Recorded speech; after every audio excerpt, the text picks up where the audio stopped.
Espírito Santo, energia, fumaça, óleo, afinal a Bíblia não fala do derramamento do Espírito? O Espírito vai encher a nossa vida? Como é que a gente entende essas coisas?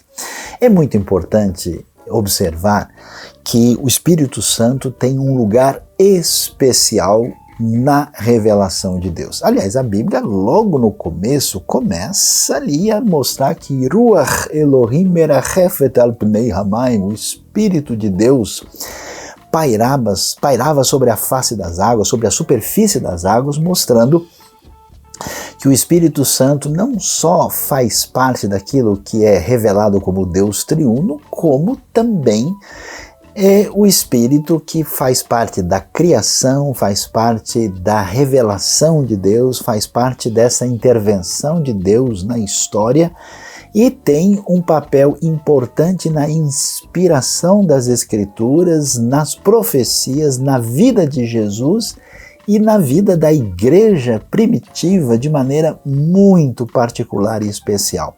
Portanto, a gente precisa entender bem, não é porque na linguagem metafórica, a Bíblia fala de derramamento do Espírito, fala de ser cheio, do poder da presença, da ação do Espírito, que a gente pode imaginar que o Espírito é uma energia, que o Espírito é alguma espécie de eletromagnetismo celestial que vai nos levar do começo ao final. Não, a ideia não é essa. Fica claro que a Bíblia diz para nós que a gente, por exemplo, não deve mentir ao Espírito Santo, como aconteceu com Ananias e Safira. Você vê isso lá em Atos capítulo 5. A Bíblia diz em Efésios 4 que a gente não deve deixar o Espírito Santo triste. Você já viu o magnetismo chateado por aí, ou a eletricidade meio triste? Não é o caso. Por isso é muito importante destacar que o Espírito Santo é uma pessoa. Ele é o Consolador, ele é o Conselheiro. Então a relação com Deus é uma relação que se dá nessa dimensão pessoal, relacional, de intimidade, e é tão importante entender isso porque a ação do Espírito na nossa vida é fundamental. Quando cremos em Cristo, somos selados com o Espírito Santo da promessa.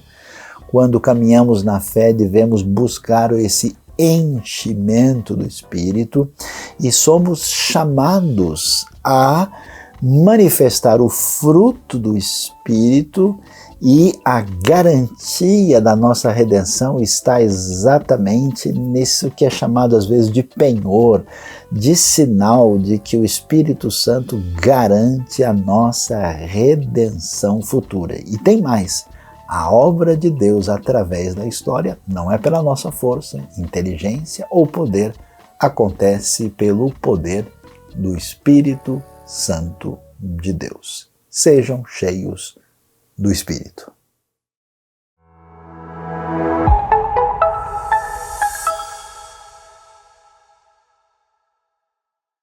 Seja muito bem-vindo a mais uma celebração IBNU, momento em que nós podemos aprender sobre a palavra de Deus, aprender como devemos aplicá-la na nossa vida. Também temos um momento de louvor, que podemos ali expressar a nossa adoração ao nosso Deus, ouvir também uma palavra de gratidão, oração, ver como nós podemos ser úteis ao reino com as nossas ofertas e também com a nossa própria vida. Por isso, venha conosco nesse dia, divulgue esse conteúdo para as pessoas que você conhece. Se você tem família na sua casa, traz eles aqui para junto. Vamos juntos celebrar o Senhor.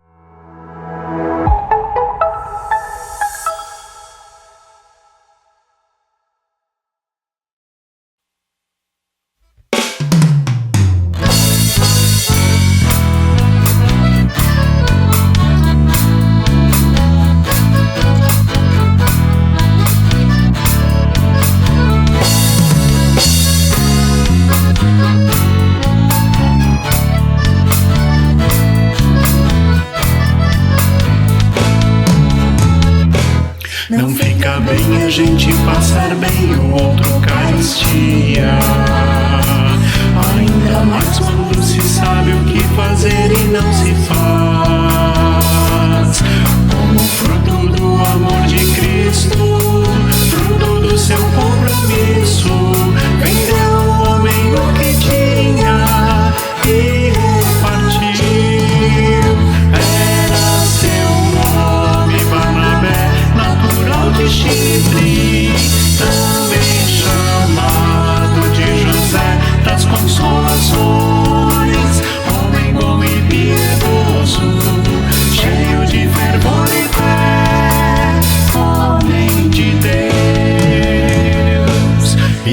Saulo converteu-se a Cristo, lhe faltou amigos, alguém que fosse companheiro, fonte de consolo e abrigo. Como fruto do amor de Cristo, fruto do seu compromisso, foi um homem procurá-lo, dando-lhe a mão. Era seu nome Barnabé, natural de Chipre, também chamado de José das Consolações, homem bom e piedoso, cheio de fervor e fé, homem de Deus. E quando a igreja se espalhou para todo canto que havia, por providência, sim, por mão de Deus, chegou a Antioquia, precisando de um pastor de almas, mesmo de um pastor de homens, foram procurar aquele que qualificou. Era seu nome Barnabé, natural de Chipre, também chamado de José das Consolações, homem bom e piedoso, cheio de fervor e fé, homem de Deus. Era seu nome Barnabé, natural de Chipre, também chamado de José das Consolações, homem bom e piedoso, cheio de fervor e fé, homem de Deus. Homem de Deus, homem de Deus.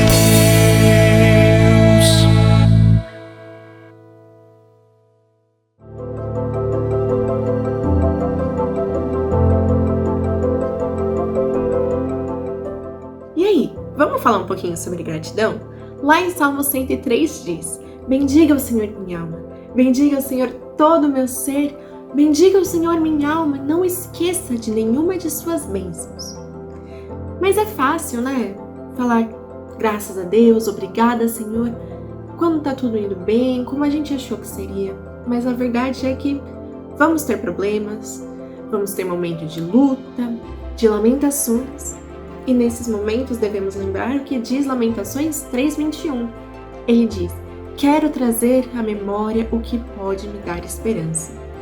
O que me traz muita esperança, e espero que também traga a você, é saber que Deus continua sendo o mesmo Deus. Se eu tô feliz, se eu tô triste, se as coisas estão indo bem, se está tudo caindo, Deus continua sendo Deus. Então, lá em 3:24, continua falando: a minha porção é o Senhor, diz a minha alma, portanto esperarei nele. A gente espera nele nos momentos difíceis, porque é dele que vem o nosso socorro. Ele continua tendo controle da história. Ele nunca perdeu o controle da história, nem do mundo, nem da sua. Então vamos render graças a Deus nos momentos bons, de alegria e também nos de tristeza e de luta, porque Ele é bom o tempo inteiro.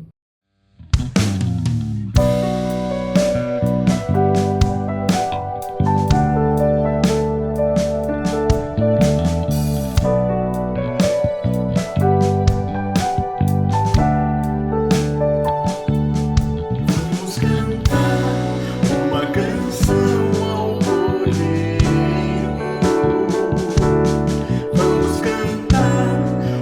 canção ao Cordeiro.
esse é um momento especial, é um momento que nós vamos entregar os nossos pedidos, os nossos motivos de gratidão ao Senhor. Eu quero convidar você para se juntar a nós agora nesse momento, entregando, agradecendo, onde você estiver. Coloca diante do Senhor todas as suas necessidades.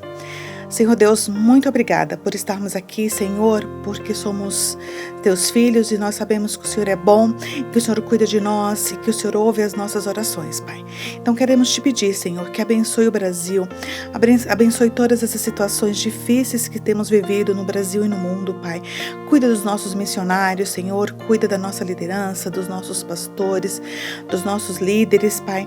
Cuida daquelas pessoas que estão desempregadas, aquelas pessoas que estão passando por problemas de saúde e tantas outras necessidades, Senhor, dos nossos irmãos, dos nossos amigos, Pai. Cuida, Senhor, de cada um. Ouve, Senhor, a oração de cada um que está acompanhando conosco agora, Pai. Em nome de Jesus, seja conosco, Pai. Amém.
Nesse momento a gente vai começar então, depois de adorar a Deus, né? E tem um momento, a gente vai ter um momento também de compreender um pouquinho melhor da palavra de Deus. E hoje a gente vai falar um pouco sobre essa questão de autoimagem. Eu queria saber, você já se olhou no espelho hoje? o que você tem visto no espelho? Alguns estudiosos, alguns grupos têm colocado uma definição de autoimagem como uma representação mental do que construímos de nós mesmos, e isso inclui a aparência, o modo de ser, de nos relacionarmos, né? Então, o que a gente pode pensar sobre isso? Se é uma construção ou se é algo que já vem dentro da gente, né, no nosso DNA, como é que a gente lida com tudo isso? Então hoje não tem como fugir, a gente vai ter que pensar um pouco naquele capítulo difícil de Gênesis, que é o capítulo 3, que fala da queda, né? Então, nesse momento, a gente vai acompanhar essa leitura e para entender um pouquinho mais sobre essa questão da imagem de Deus em nós e a nossa autoimagem. Vamos lá, Gênesis 3, né? A gente vai começar do versículo 1. Ora, a semente era o mais astuto de todos os animais selvagens que o Senhor Deus tinha feito. E ele perguntou à mulher: foi isso mesmo que o Senhor disse? Não comam de nenhum fruto das árvores do jardim? Respondeu a mulher à serpente: podemos comer do fruto das árvores do jardim, mas Deus disse: não comam do fruto da árvore que está no meio do jardim, nem toquem nele, do contrário vocês morrerão. Disse a serpente à mulher: certamente não morrerão. Deus sabe que no dia em que dele comerem, seus olhos se abrirão e vocês serão como Deus, conhecedores do bem e do mal. Quando a mulher viu que a árvore parecia agradável ao paladar, era atraente aos olhos e, além disso, desejável para ela se obter discernimento, tomou do seu fruto e comeu e deu ao seu marido, que comeu também. Os olhos dos dois se abriram e perceberam que estavam nus. Então juntaram folhas de figueira para cobrir-se. Ouvindo o homem e sua mulher os passos do Senhor Deus, que andava pelo jardim quando soprava a brisa do dia, esconderam-se da presença do Senhor Deus entre as árvores do jardim. Mas o Senhor Deus chamou o homem, perguntando: onde você está? E ele respondeu: ouvi teus passos no jardim e fiquei com medo, porque estava nu. Por isso me escondi. E Deus perguntou: quem lhe disse que você estava nu? Você comeu do fruto da árvore da qual lhe proibi comer? Disse o homem: foi a mulher que me deste por companheira que me deu do fruto da árvore e eu comi. O Senhor Deus perguntou então à mulher: que foi que você fez? Respondeu a mulher: a serpente me enganou e eu comi. Quando a gente olha para esse texto, acho que quem já conhece, já leu a Bíblia algumas vezes ou já ouviu sobre a questão da queda, já deve ter conhecimento desse texto, e às vezes esse conhecimento do texto nos leva a não enxergar alguns detalhes do texto, né? Mas hoje a gente não vai falar do pecado em si, como ele entrou, né? A gente vai falar sobre a questão. Lembram-se que o homem e a mulher foram feitos à imagem e semelhança de Deus.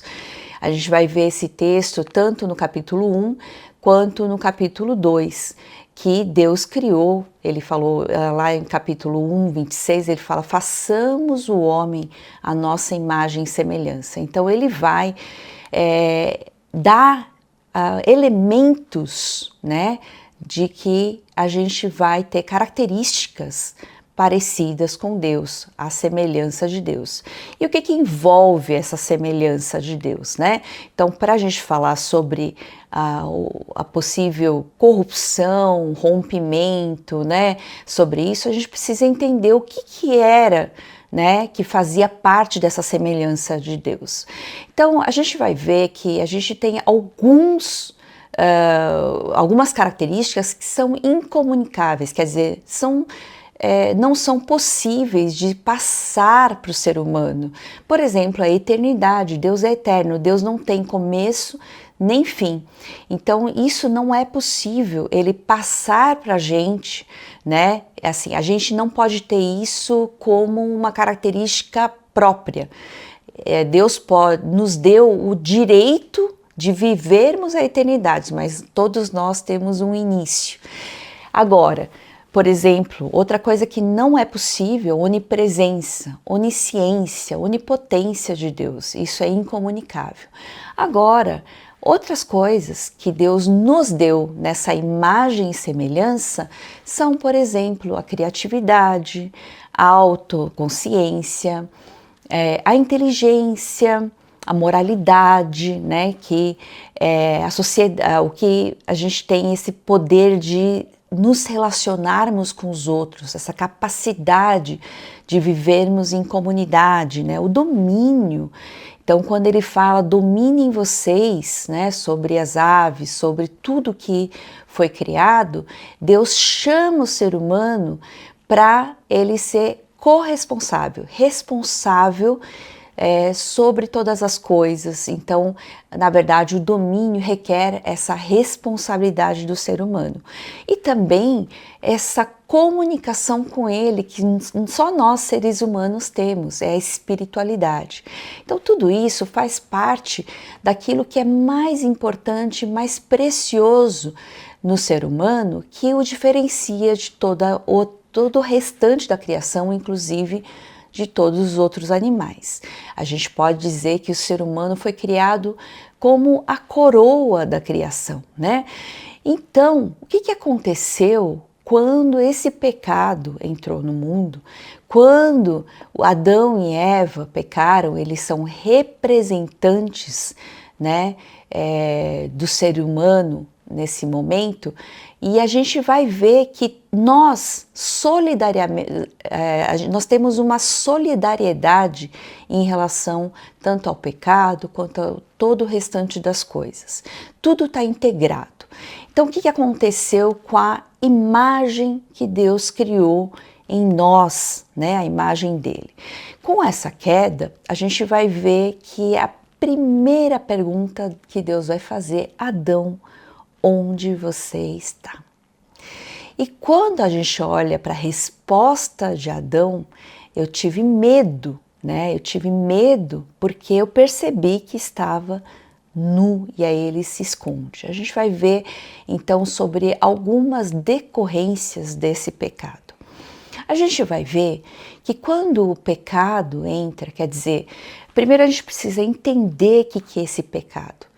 O pecado não foi comer do fruto do conhecimento do bem e do mal, e até Deus fala com ironia, agora ele se tornou como um de nós, conhecedor do bem e do mal. Não, não é isso. O desejo do ser humano, que era ser igual a Deus e se apartar de Deus, quer dizer, se separar de Deus, ser independente desse domínio e cuidado de Deus, porque eles se falavam, eles tinham uma comunicação perfeita, eles se falavam, né? Tanto é que eles ouvem, né, o som da chegada de Deus, né, quando ele vinha falar com eles todos os dias. E a gente vai ver então que com a entrada desse pecado, desse desejo do ser humano, essa decisão do ser humano de se separar de Deus, ser independente de Deus, causa um grande problema, e isso é o pecado.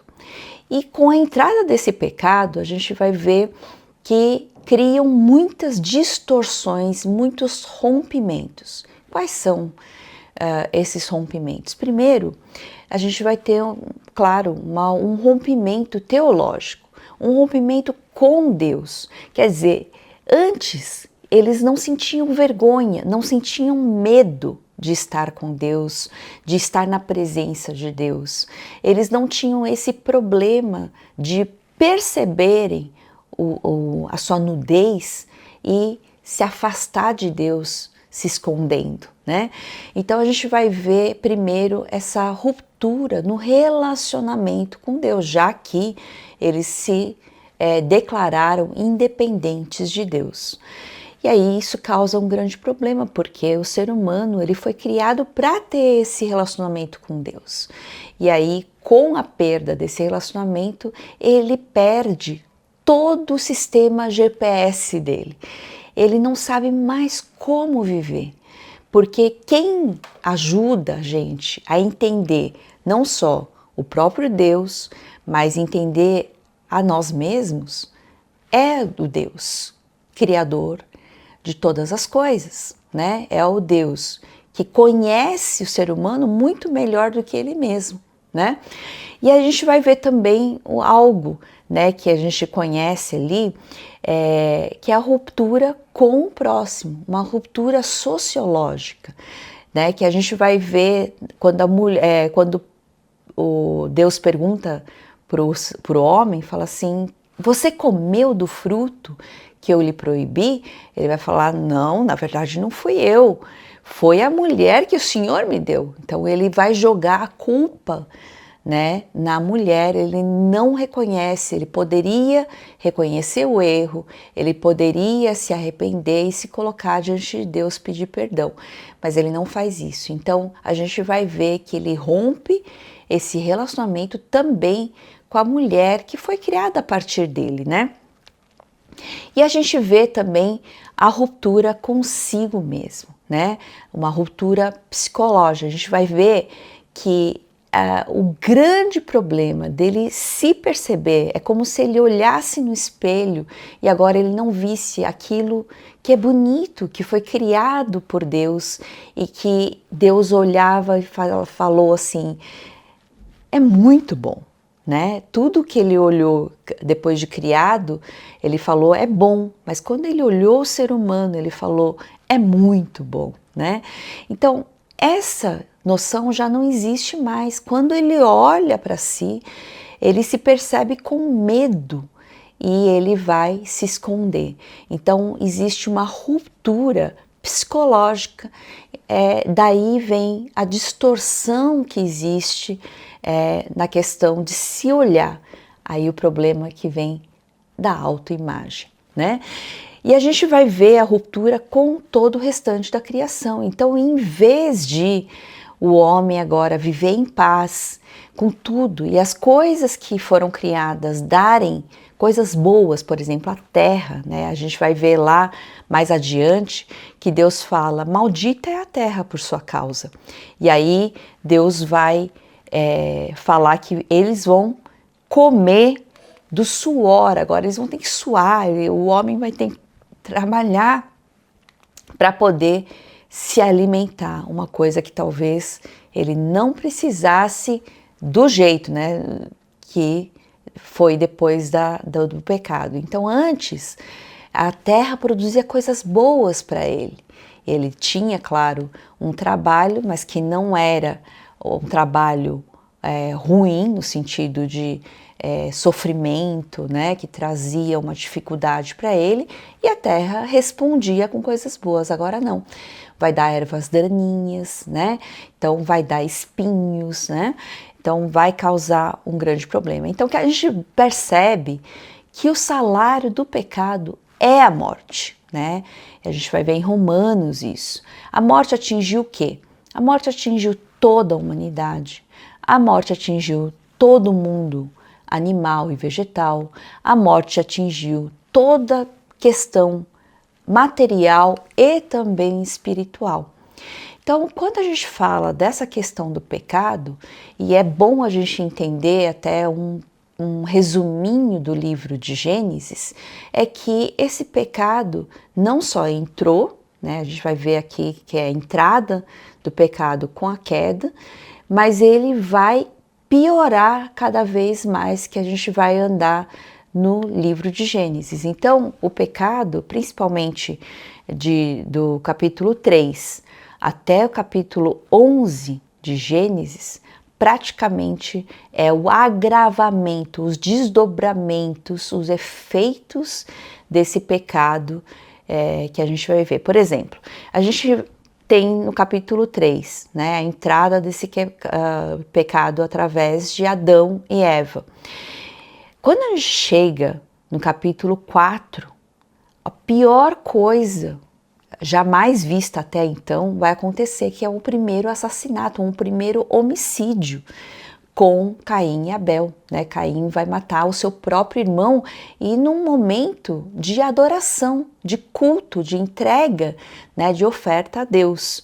E a gente vai ver que essa maldade vai aumentar tanto, que quando chega no capítulo 6 de Gênesis, Deus fala assim, aumentou tanto a maldade na terra que transbordou de um jeito que para conter é preciso acabar com isso para começar novamente. Quer dizer, para não ter que destruir de vez, né, a humanidade, ele precisava fazer isso. E aí então ele vai trazer o dilúvio e a gente vai ver a história de Noé.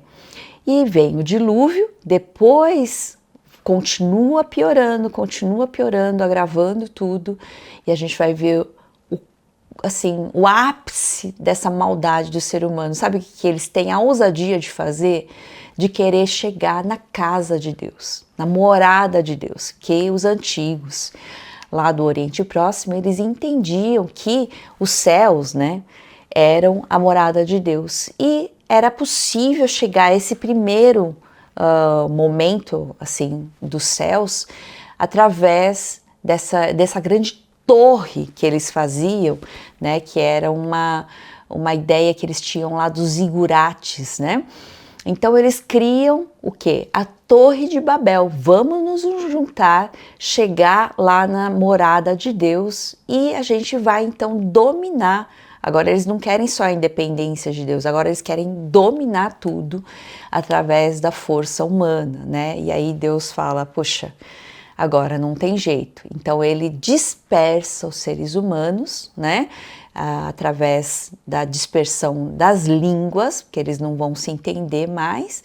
Ele fala assim, vocês acham que é possível chegar, né, na onde eu estou, né? Então ele vai fazer isso. E no capítulo 12 a gente vai ver o início de um novo propósito de Deus através de um novo povo, o povo que ele vai formar através de Abraão, né? Que é o povo com quem ele vai fazer aliança o tempo todo. Quer dizer, ele vai buscar um povo e ensinar para esse povo como é ter um Deus verdadeiro, um Deus bom, um Deus que ama e tentar reconstruir essa caminhada de redenção. Mas o que a gente vê nesse processo todo, né? A corrupção do ser humano, essa queda, ruptura, né? Nos 4 planos que a gente viu, trazem a morte física, a morte espiritual, né? E a morte eterna. Então, o que acontece de pior é isso, é a morte do ser humano, mesmo que a gente não... por exemplo, hoje você vive, hoje você tem... parece que você está sobrevivendo, mas, na realidade, muita gente vive essa morte física, espiritual, e principalmente a morte eterna, né, que é a consequência. A gente teve aí na história, para você entender melhor essa questão, tudo aquilo que a gente tem como imagem bonita, né, bela, que Deus criou no ser humano. Quando ele olhou e falou, é muito bom. Ele deu a sua própria imagem em nós. E aí, o que os historiadores, alguns estudiosos, né, falam sobre essa entrada do pecado, o que aconteceu com o ser humano, até onde foi corrompida essa imagem, né? Algumas pessoas trouxeram teorias, né, e a gente vai trazer aqui um entendimento, pelo menos, do que cada um falou, tá? O Pelágio, né, ele fala, o pelagianismo fala o seguinte, que o ser humano, né, teve o pecado original e essa natureza caída e a culpa, tanto a culpa quanto a natureza caída, não passaram para o ser humano através das gerações. Então, o que acontece? Eu carrego apenas o pecado individual, aquilo que a gente comete, né, na nossa vida. Eu não tenho nada a ver com Adão, a ideia é essa. Mas essa não é a ideia da Bíblia, né? A Bíblia traz uma ideia de solidariedade. Aí depois veio um estudioso chamado Clark Pinnock, e ele fala também sobre essa questão do pecado original, que tanto a natureza caída quanto a culpa não foram passados pelo ser humano, então a única coisa que o ser humano tem hoje é a depravação cultural, né? O corrompimento, né, cultural. Então a gente não tem essa herança do pecado original no sentido da natureza caída, da culpa. Mas também não é isso que a Bíblia diz, né? E aí depois, lá na frente, o arminianismo vai dizer, o clássico, vai dizer que a gente herda sim a natureza caída, mesmo que a gente não herde a culpa. Por quê? Cada um decide, então a gente vai ter uma natureza caída, por isso a gente tem a tendência a pecar, mas a gente não herda a culpa de Adão. A gente tem a culpa daquilo que a gente comete, tá? Vamos ver um pouquinho adiante. Aí Agostinho, né, e Calvino vão falar aí, não, na verdade a gente vai herdar tudo, tanto a natureza caída quanto a culpa, né? Então a gente vai ter o ser humano corrompido totalmente, o que a gente vai entender como depravação total, tá? Mas assim, vamos entender melhor, só para, independente um pouco dos estudiosos, o que a Bíblia nos diz, o que a Bíblia nos traz, né? Que antes da queda, a gente tinha essa liberdade. Deus nos deu, Deus nos criou com essa liberdade de podermos decidir, né? Se vamos pecar ou não. Então, nós temos a liberdade de dizer não a Deus, né? Ou sim também.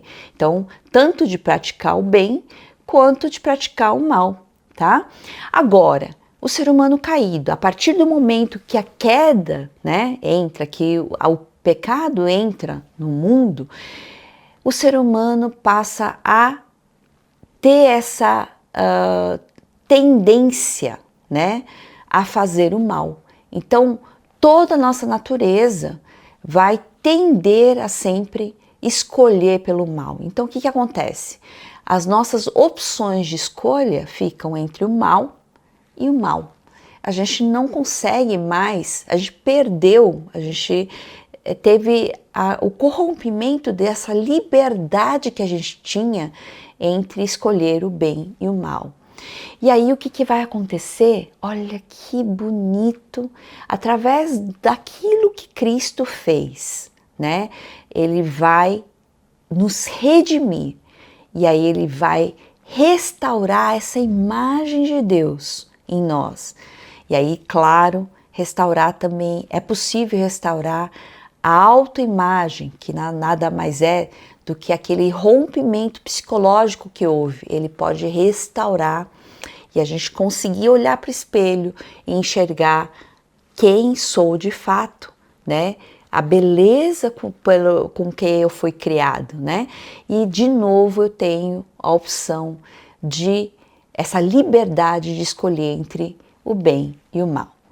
Agora, olhem que coisa mais linda e mais maravilhosas que a gente tem através da vida, da morte e ressurreição que Cristo nos deu, da nova vida que nós temos e principalmente da glorificação. Quando nós formos glorificados com Cristo e tivermos um novo corpo e a gente vai viver no paraíso, no céu com Ele, a gente vai estar totalmente glorificado. Aí sim, não é possível mais pecar. A gente vai ter a liberdade total de escolher entre o bem e o bem. Então, olha que precioso e importante a gente entender isso, porque muitos de nós vivemos alguns vivem muito desesperados. Tudo que eu faço, eu lembro de algumas pessoas com quem conversei que parece que aquilo que Cristo fez não é o suficiente para nossa vida, para que traga o perdão completo e pleno, para que a gente receba essa graça completamente para conseguir viver plenamente a nossa vida, como Ele veio nos dar. Então, é possível sim, quando Cristo vem, morre, Ele leva todos os pecados e Ele nos dá essa nova possibilidade de sermos restaurados naquilo que foi corrompido. Então, a gente precisa entender um pouco isso, que o ser humano, ele pecou sim, voluntariamente, assim como os anjos pecaram. Então, é uma responsabilidade pessoal, né? Deus permitiu que o pecado pudesse ser praticado como escolha, quer dizer, fruto dessa liberdade que Ele nos deu. Se Ele simplesmente proibisse o ser humano, ou se Ele dominasse completamente a gente seria uma marionete nas mãos dele. Ele só podia dar essa liberdade porque Ele é um Deus soberano. Ele está acima de todas as coisas e Ele sabe o caminho de poder ou não dar a restauração para a gente, né? A gente precisa entender bem. Mas a gente tem sim a culpa por causa do pecado de Adão. A gente foi corrompido, temos uma natureza pecaminosa e essa natureza é uma fraqueza herdada. Então a gente tem essa fraqueza diante, né, das situações da vida que nos levam a pecar. A gente tem essa tendência ao pecado, né, que os judeus falam, né, os hebreus falavam sobre Yetzer Hará, essa inclinação para o mal, o que no Novo Testamento traz a ideia da carne, que é essa inclinação para o mal, tá? Então, a gente tem agora, a gente não consegue fazer tudo para o bem, mas agora com Cristo, quem está em Cristo tem uma nova vida, não é? É feito novo. E isso nos dá a possibilidade, então, de termos essa liberdade restaurada e agora eu tenho a escolha, né, de fazer o bem, apesar da fraqueza. Então, por isso que a gente precisa permanecer em Cristo, isso é muito importante. Ele é o tronco, né, ele é a árvore e a gente é um ramozinho. Então, a gente precisa estar nessa árvore para poder dar frutos, né? Então, por isso que ele fala, permaneçam em mim. E a gente precisa desse Cristo, desse Deus tão precioso que nos deu uma nova vida, uma nova realidade, um novo recomeço, para que a gente tenha essa imagem de Deus restaurada em nós e também a possibilidade de escolher fazer o bem. Então é muito importante permanecermos nele por causa da nossa fraqueza. E também a gente tem muitas questões, incapacidades, né, distorções na nossa vida. Então a gente tem como consequência desse pecado a culpa, a corrupção, né? A incapacidade e a fraqueza. Isso é muito importante. Nós somos pecadores diante de Deus. Mas só pensando e voltando naquela questão do ser humano como imagem de Deus. Ele nos deu tanta coisa bonita, né? Tanta coisa preciosa para a gente. Quando Ele fez o ser humano, Ele pegou, ele até fez de uma maneira tão especial, porque ele pegou do pó da terra, ele moldou, né, diferente de todas as outras criaturas que ele simplesmente usou a palavra, e ele fez questão de soprar em suas narinas, essa maneira concreta e poética de falar sobre essa diferenciação, e ele sopra vida, né? A partir desse sopro de Deus, o ser humano se torna um ser vivente, ele tem alma, ele tem vida, né, nele. E aí a gente passa a ter tudo isso de tão precioso, a comunicação com Deus, com o próximo, comigo mesmo, de maneira perfeita e bonita. Tudo isso foi estragado e distorcido no momento da queda. E é importante a gente perceber que a gente precisa de restauração. Então, o que acontece?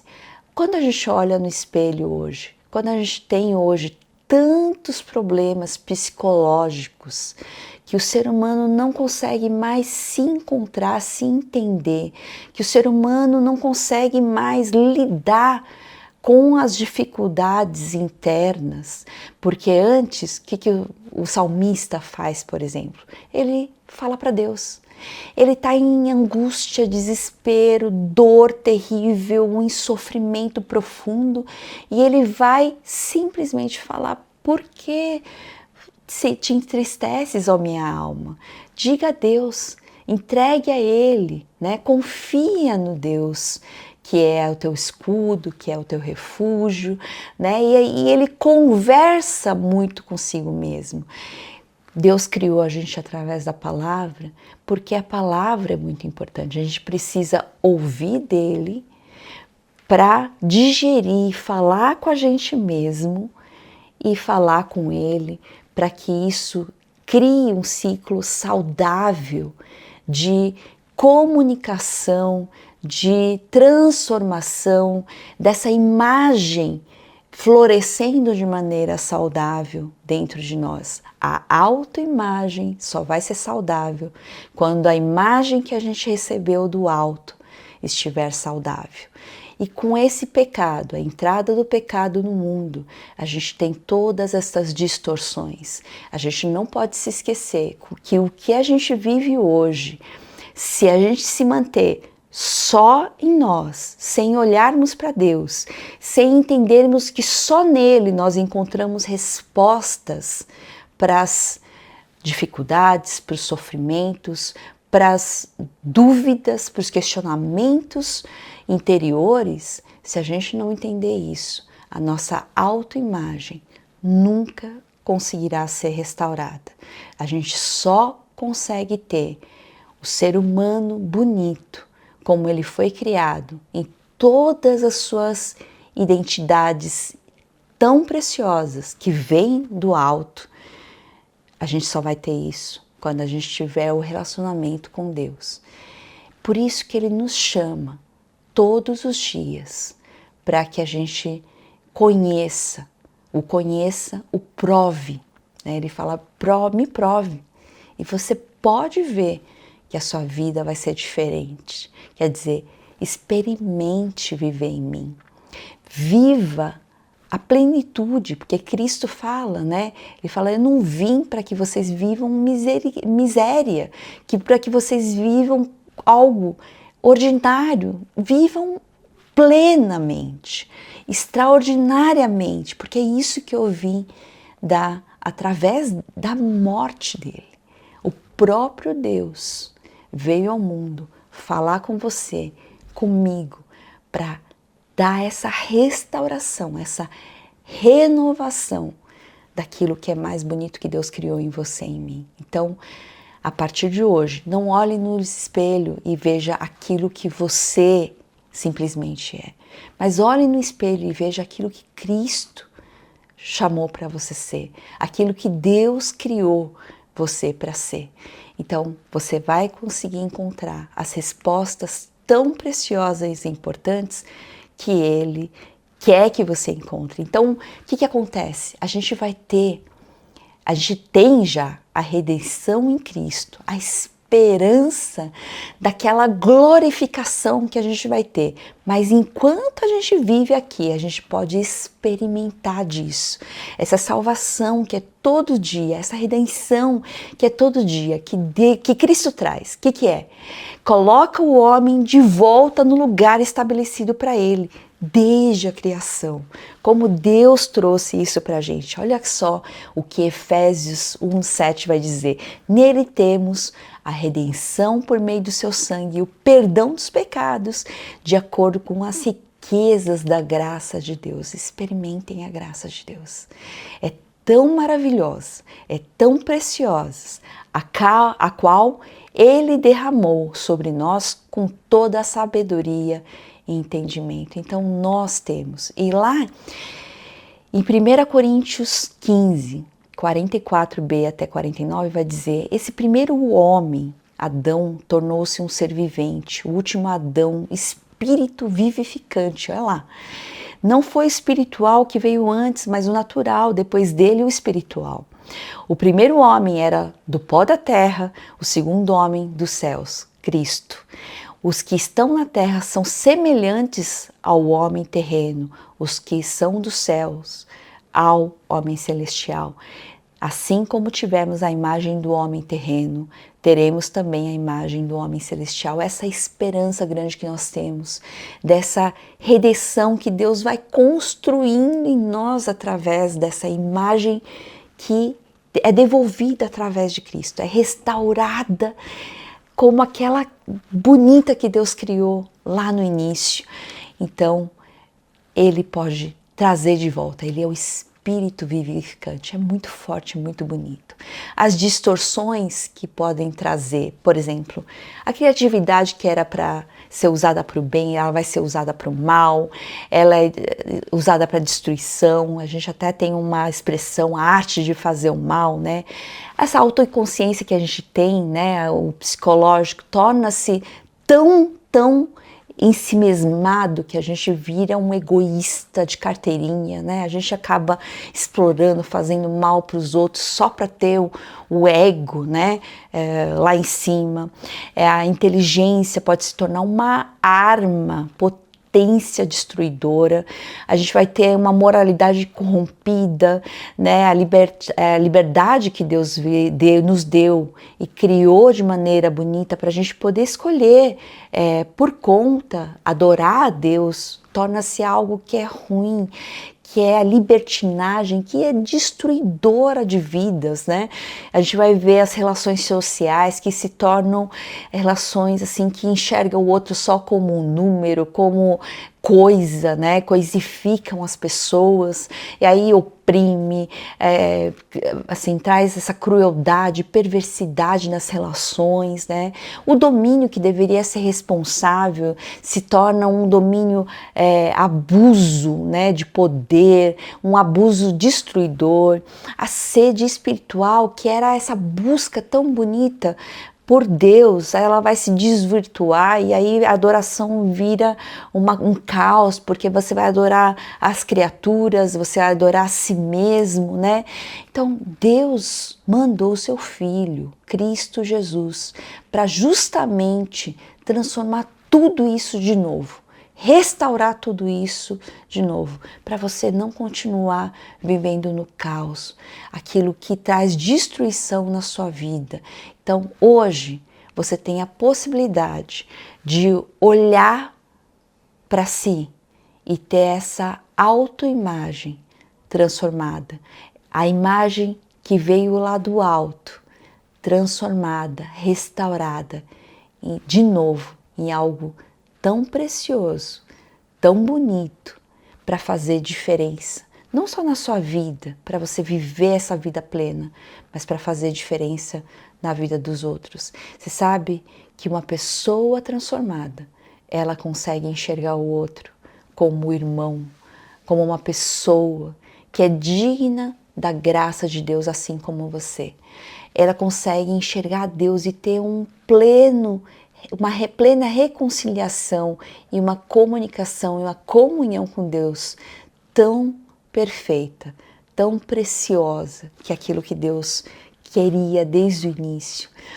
A gente consegue voltar a ter responsabilidade sobre as coisas criadas, ter um domínio responsável, aquilo que Deus criou para a gente ter. Quando Ele chama o ser humano, quando Ele fala, Adão, dê nome as coisas criadas, essa responsabilidade, esse domínio responsável tão bom e tão construtivo. Então a gente passa a construir coisas junto com Deus que vão ser com certeza eternas e bonitas. Então hoje eu gostaria de convidar você a participar disso, que Deus está fazendo ainda na sua vida e na minha vida. Ele quer que a gente viva plenamente. Então, Deus abençoe a gente e a gente consiga viver a cada dia mais parecido com Cristo, com essa vida que Deus nos deu através de Cristo. Amém?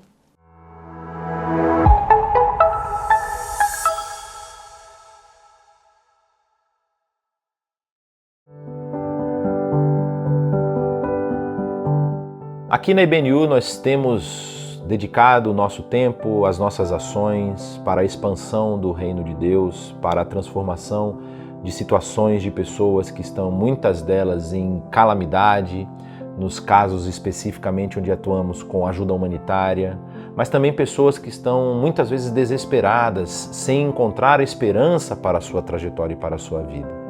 Por isso aqui na IBNU, todo o recurso que é dedicado nessa comunidade, nessa igreja, para alcançar as outras pessoas, que deve ser enviado para lá, é cuidado com muita diligência. Nós temos muita seriedade no apoio dos projetos que nós abraçamos, inclusive podemos ampliar esses projetos caso haja aí um entendimento dentro da nossa comunidade que uma pessoa, que um grupo, que uma organização tem feito algo que impacta a sociedade de uma forma positiva, apresentando para eles a salvação que há em Cristo Jesus. Por isso, nós queremos te convidar a fazer parte disso. Nós sabemos que Deus não necessita dos nossos recursos. Nós sabemos que Deus, e já tem feito isso inclusive através da IBNU, Deus pode levantar recursos de onde nós não imaginamos. Mas Deus nos dá a oportunidade de sermos participantes do seu reino, dessa expansão do reino. Convido você a fazer isso nesse momento. Colocar todos os seus recursos nas mãos do Senhor, entender o que Deus quer que você faça com isso, entender o que Deus quer que você, como Deus quer que você dedique a sua vida, para que você também seja um agente de transformação. Nesse momento nós queremos orar, agradecendo desde já as bênçãos de Deus e todo o seu sustento e pedindo a Ele discernimento em como devemos viver a nossa vida enquanto estamos aqui. Vamos orar? Pai, muito obrigado, porque o Senhor nos ensina a cada dia que nós não precisamos apenas depender das nossas próprias forças. Às vezes a sociedade vai nos apontar um caminho que, para sermos felizes, para sermos satisfeitos, o sucesso, o poder, o dinheiro precisam fazer parte da nossa vida. Mas a tua palavra nos diz que o Senhor cuida de nós enquanto nós dormimos. Quando nós nem percebemos, o Senhor tem cuidado de nós. Por isso queremos te agradecer pelo cuidado e pelo sustento que o Senhor tem derramado nos lares, ó Pai. Sabemos que talvez alguns dos nossos que ouvem aqui estão passando por dificuldade financeira. Queremos também te pedir uma solução para esses casos. Seja através do Teu Espírito orientando, dando sabedoria, ensinando como devemos ser mordomos daquilo que o Senhor nos dá. Seja abrindo portas, dando oportunidades de emprego para essas pessoas. Te pedimos pela IBNU que o Senhor tem utilizado, tem dado oportunidades, tem aberto portas para agirmos em vários projetos missionários. Te pedimos pelas mãos que têm gerenciado esses recursos, pelas mentes que têm tomado as decisões na aplicação dos mesmos. Te pedimos, Senhor, não permita que esses recursos sejam usados de forma leviana, mas que tudo que cai aqui na nossa mão seja aplicado única e exclusivamente na transformação de vidas, na expansão do Teu reino.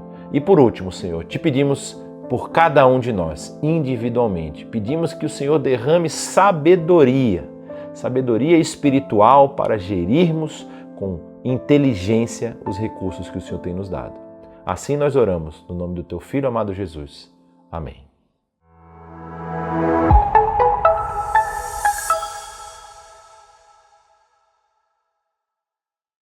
Obrigado pela participação em mais um momento de culto, de celebração, de adoração ao nosso Deus. Nós pedimos que você continue ligado e conectado àquilo que é a vida da IBNU, a nossa comunidade em todos os dias da semana, fazendo aquilo que é a sua missão, participando também por meio da nossa programação e compartilhando isso com outras pessoas. Deus abençoe você e Deus abençoe sua semana.